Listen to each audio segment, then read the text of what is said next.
This is the structure of the gynoecium. You can see the swollen part which is labeled as ovary. The ovary is present at the base of a flower, just above the thalamus region. If we take a cross section of this ovary,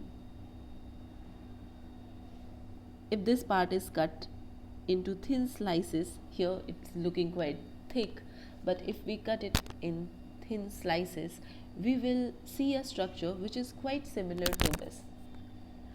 Now in this you can see that there are few labelings done in this diagram.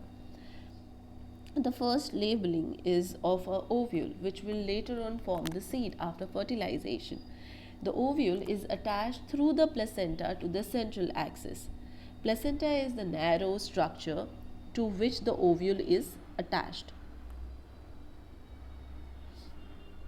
This is the placenta to which there is attachment of the ovule. So ovule is this, and what is placenta? Placenta is this base which is attaching itself to the central axis. Now here we can see 4 chambers. Each of the chamber is known as locules, and in each chamber there is presence of just one ovule. Sometimes there can be presence of 2 ovules in a single chamber. That condition is also possible. Depending on the number of locules or number of chambers in an ovary, there are various ways of classifying the ovary. So it is all dependent on the number of chambers which are present. The first one is unilocular ovary, which is not written over here or explained over here.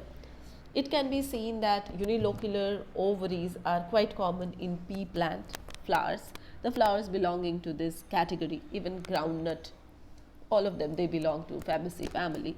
So they all show unilocular condition. Bilocular condition, you can see in the center there is a swollen area which is representing the arrangement of all the ovules in 2 chambers, one towards the left side, another one towards the right side. So just 2 locules are present, 2 chambers are there, so bilocular condition. Trilocular, 3 yes, the example of bilocular is mustard. The condition is bicarpellary. There are 2 carpels present, that's why the chambers are also 2 in number in case of mustard. It is a bicarpellary condition. Tricarpellary or trilocular condition. The trilocular condition means 3 locules will be there. Each of the locule represents 1 chamber. So 3 chambers you can see. Tetralocular, trilocular, one of the example is banana. Tetralocular condition, tetra means 4 locules. Pentalocular condition, 5 locules will be there. Presence of 5 carpels resulting in 5 locules. Each of the locule may contain only 1 ovule or more than 1 ovule. In case of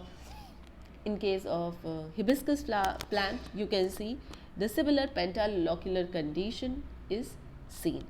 So this is how we classify the ovary on the basis of number of locules.